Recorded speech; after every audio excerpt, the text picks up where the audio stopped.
Recibimos hoy en TPA Noticias Matinal a María Calvo, es la presidenta de la FADE, ya lo saben todos ustedes, pero también es presidenta del grupo de promotores CAC Asprocom. Bienvenida, María.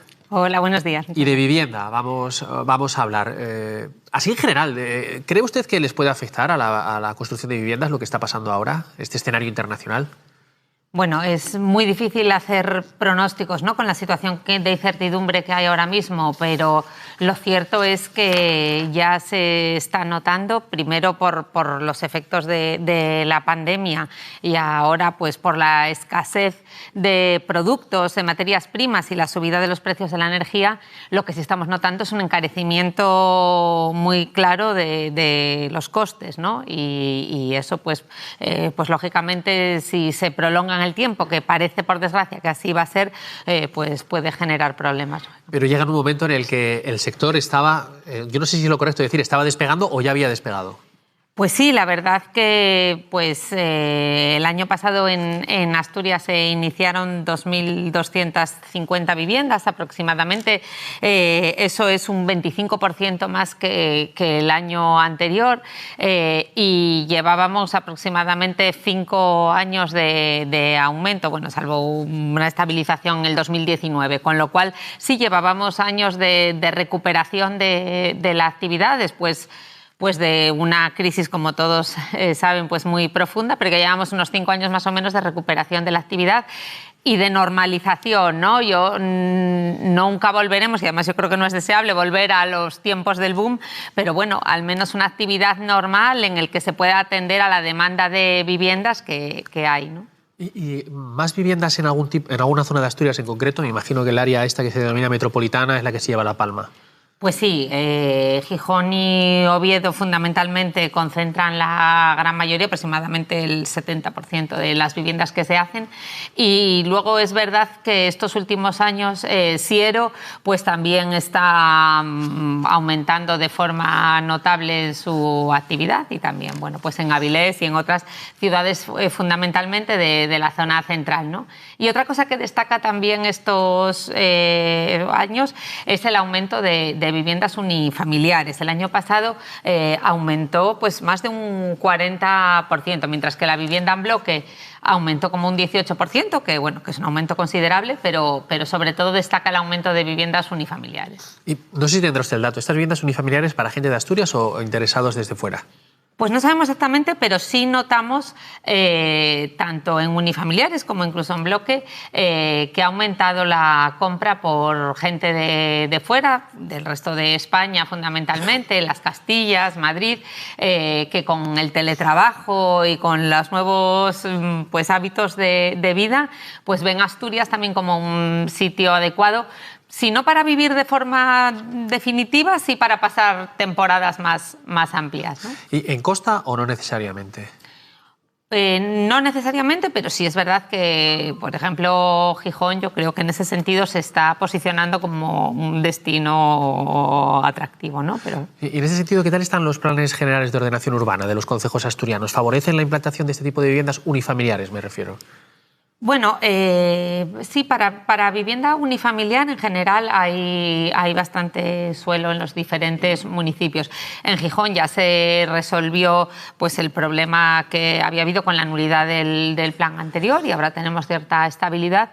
Y en Oviedo es verdad que se está revisando ahora mismo el plan general, pero eso no implica que haya escasez. O sea, sigue habiendo suelo a disposición, y también en Siero están pues revisando el plan general y en general adaptándolo a las nuevas necesidades de la gente, ¿no? Que son pues zonas verdes, también terrazas, zonas comunes donde... Lo que nos ha pedido la pandemia, ¿no? Exacto, que yo creo que ya era una tendencia que venía, o que veníamos viendo, pero que con la pandemia claramente se ha agudizado. Y pensaba yo en los planes generales de ordenación urbana, pensaba en Llanes, ¿no?, que es muy atractivo para los constructores. ¿Está ya solucionado todo en Llanes? No, en Llanes todavía es el municipio, yo creo, costero más emblemático que queda sin resolver el tema del plan. Bueno, 2.250 viviendas en un año. ¿Este es un crecimiento sostenible o harían más falta más viviendas, usted cree?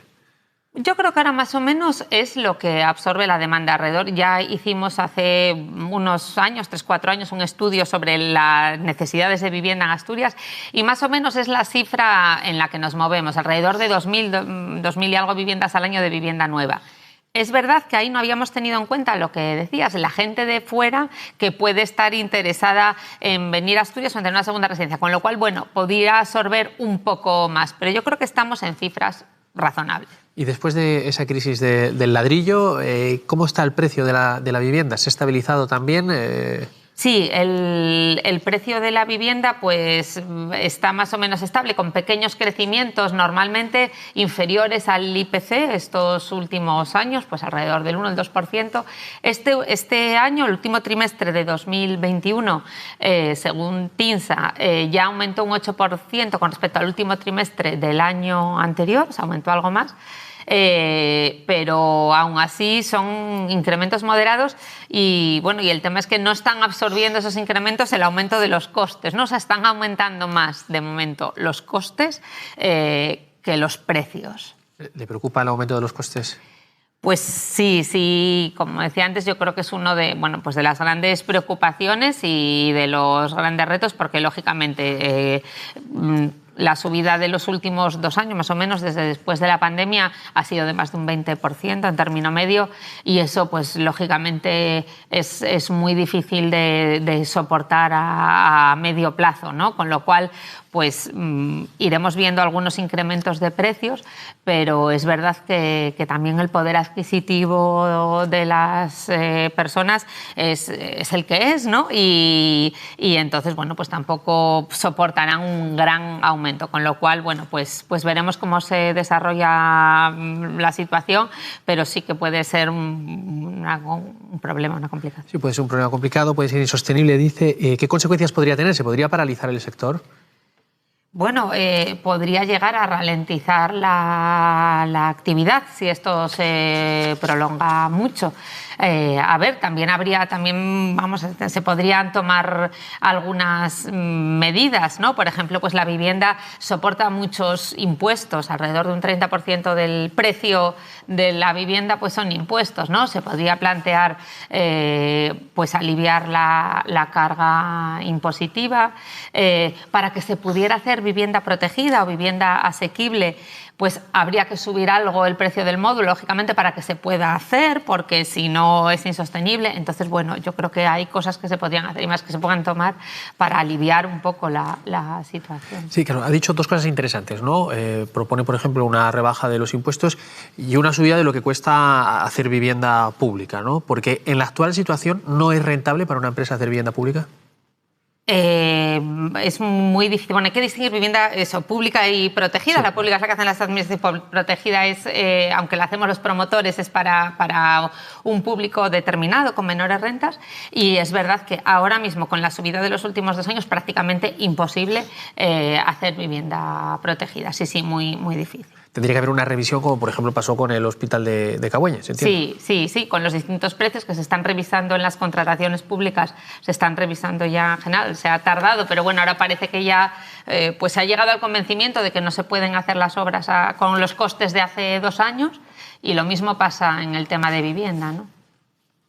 Sí, mire, tengo aquí apuntado. El Gobierno aprueba una compensación a los constructores por el alza de los materiales, 430 millones de euros. No sé si ustedes tienen constancia de esto. Entiendo que se refiere a obra pública, pero claro, por lo que usted me comenta, pues no vendría mal tampoco una ayuda para la obra privada.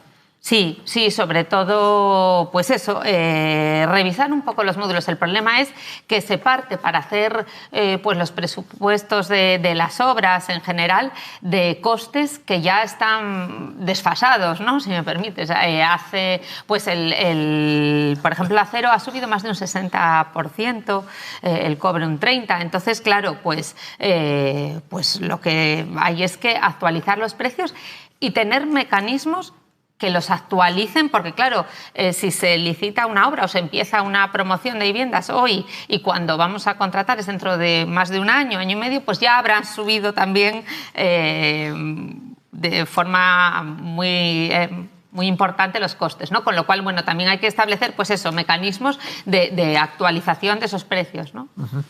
Claro, entonces ¿usted cree que casos como lo de la licitación del Hospital de Cabañas, que quedó desierto en su momento, podrían repetirse? Sí, no se tiene, si se tienen en cuenta los mismos parámetros, desde luego. Es verdad que ahora la Administración yo creo que ya ha empezado a ser consciente y ya está teniendo en cuenta parámetros distintos, ya ha tenido en cuenta ciertas subidas, pero el problema es que la subida sigue, con lo cual no vale con tenerlo en cuenta una vez, sino como que decía, tiene que ser revisiones sostenidas, ¿no? ¿Han hablado ustedes con la Administración para ver qué se puede hacer o para que lo tenga en cuenta? Sí, hay conversaciones constantes, tanto en materias de contratación pública como en tema de vivienda protegida, para actualizar los precios y repito, bueno, yo creo que se ha tardado, pero que son conscientes y están buscando soluciones. ¿Y cómo se puede parar este alza? Si es que tiene algún fin. Suspira usted, no me extraña. Pues no lo sé, es muy complicado porque en gran parte pues deriva del problema energético, ¿no? Y de la crisis de materias primas, y eso pues es un problema global que tiene difícil solución a corto plazo, ¿no? Es verdad que a corto plazo pues lo mismo habría que compensar a la industria y a para que compensar en parte esas subidas del coste, sobre todo de la energía, para que no tengan que subir tanto los precios, ¿no? Eso a corto plazo. Y luego, bueno, pues a medio plazo, pues no depender energéticamente tanto del exterior, pero claro, con sistemas de producción de energía asequibles. El problema de no depender del gas es que, de momento, las fuentes de energía que usamos aquí, las renovables y otras, son más caras que las que veníamos usando, ¿no? Con lo cual, pues eso lleva a encarecer. En cualquier caso, estamos hablando de una apuesta a largo plazo, ¿no? Hace falta un compromiso de las administraciones, claro, a largo plazo, un plan... Las dos cosas. Yo creo que hace falta, a corto, llevar al máximo las compensaciones para que los precios de la energía, sobre todo de la industria, pues sean lo menores posibles. Y luego, pues además, pensar en el sistema energético un poco más a medio plazo y ver qué tipo de energía asequible podemos producir aquí. Oiga, y una duda que tengo yo. Cuando les oigo hablar de la crisis de las materias primas, ¿qué es lo que ocurre? ¿Que no hay o que no llegan? Bueno, pues no, el problema que ocurre es que pues debido a la pandemia y a la falta de demanda de producción, pues eso ha llevado a una escasez y a un encarecimiento de las materias primas, ¿no? Y además ahora, en tiempos de guerra, pues siempre las materias primas son un valor refugio, ¿no? Con lo cual hay cierta siempre especulación o subida de precios de esas materias primas, ¿no? como refugio, y en el fondo pues que hemos visto que dependíamos, las materias primas no están en Europa en general, que dependíamos de países con los que no podemos tener, cuando hay un problema geopolítico, pues estamos en desventaja, ¿no? O estamos en una situación inestable. ¿Y usted cree que habrá alguna vez algún paso atrás? Se lo digo, mire, yo estaba pensando hacer una pequeña reforma, hablando con el carpintero, le dije, igual lo dejo para más adelante cuando baje un poco el precio de la madera, y me dijo, es que igual no vuelve a bajar. Ya. Yo creo que a corto plazo no va a bajar. A lo más que podemos esperar es a que no siga subiendo tanto y antes de la guerra de Ucrania sí creíamos que para final de año podría verse una estabilización, que no bajara, que dejara de crecer tanto los precios, ¿no? Pero ahora con el conflicto bélico pues es muy difícil hacer previsiones. El sector de la rehabilitación también ha sufrido, no sé si es la palabra correcta, perdóneme, un boom, ¿no? Leía en algún periódico la semana pasada que, por ejemplo, en Oviedo, la rehabilitación de fachadas hay muchísimas. ¿Esto a qué cree que se debe? ¿Hay mucha ayuda pública para la rehabilitación de fachadas, por ejemplo? Yo creo que se debe a dos cosas. Una, a que las personas durante la pandemia pues han apreciado más su hogar, ¿no? Y han visto también las carencias de su hogar. Y eso, por una parte, ha llevado al cambio de vivienda. El año pasado se vendieron en España más de 500.000 de viviendas y en Asturias aumentó un 23%. Pero, por otra parte, también llevó a rehabilitar o a arreglar sus casas, ¿no? En la medida de lo posible. Sí. Eso por una parte. Y luego, por otra, sí, hay líneas, fondos europeos dirigidos a la rehabilitación, sobre todo a la eficiencia, dirigidas a la eficiencia energética, mejorar la eficiencia energética de los edificios, a las fachadas. Y bueno, aunque todavía no están llegando muy claramente de forma generalizada, pero sí ya hay determinadas ayudas, que es lo que están haciendo que las comunidades de vecinos se preparen para llevarlas a cabo. Bueno, la verdad que tendríamos mucho de qué hablar. Podríamos hablar de formación, por ejemplo, pero yo quería preguntarle, porque antes de la entrevista hablábamos usted y yo, y después de escuchar esta entrevista alguien en casa dirá, oh, no, pero usted es optimista, además, ¿no? ¿Por qué es optimista? Bueno, soy relativamente optimista, ¿no? Pero yo creo que hemos tenido unos buenos años y que, bueno, pues todavía en la que se ha demostrado pues que la vivienda es un bien apreciado por la sociedad, que han puesto a valorar la vivienda. Por otra parte, que Asturias también se ha convertido pues en un destino pues seguro y por tanto atraía a determinada gente de fuera, y yo creo que había buenas perspectivas. Pero bueno, es verdad que existen también riesgos importantes, como los que hablamos de costes y como lo que apuntabas de falta de mano de obra, que es otra cosa que no hemos dicho, que hay falta de mano de obra cualificada, y eso pues ya se está notando y se notará todavía más, porque la mayor parte de nuestras plantillas tiene más de 50, 55 años, con lo cual todavía se irá notando más. Y por tanto, bueno, existen riesgos, ¿no? Pero bueno, es verdad que de momento es un sector que, a pesar de la pandemia, pues se ha comportado bien y ha permitido cierta recuperación. Me imagino la respuesta, pero confírmemela. Es decir, aquí gente de la Europa del Este comprando viviendas, aquí no será tan significativo como, por ejemplo, en el Levante. No, aquí yo no tengo constancia, porque bueno, además sobre todo era para un nivel de rentas pues muy alto y un determinado perfil que aquí no se da. Bueno, ¿es usted optimista como presidenta del grupo de promotores de CAC Asprocon? Y por última pregunta, ¿es usted optimista como presidenta de la FADE también ante la situación que tiene ahora el mundo? Hombre, yo creo que la verdad que es difícil ser optimista ahora mismo. Yo de naturaleza soy optimista, pero bueno, es indudable que estamos en un momento complicado, a los inicios de una guerra a las puertas de Europa, que no se sabe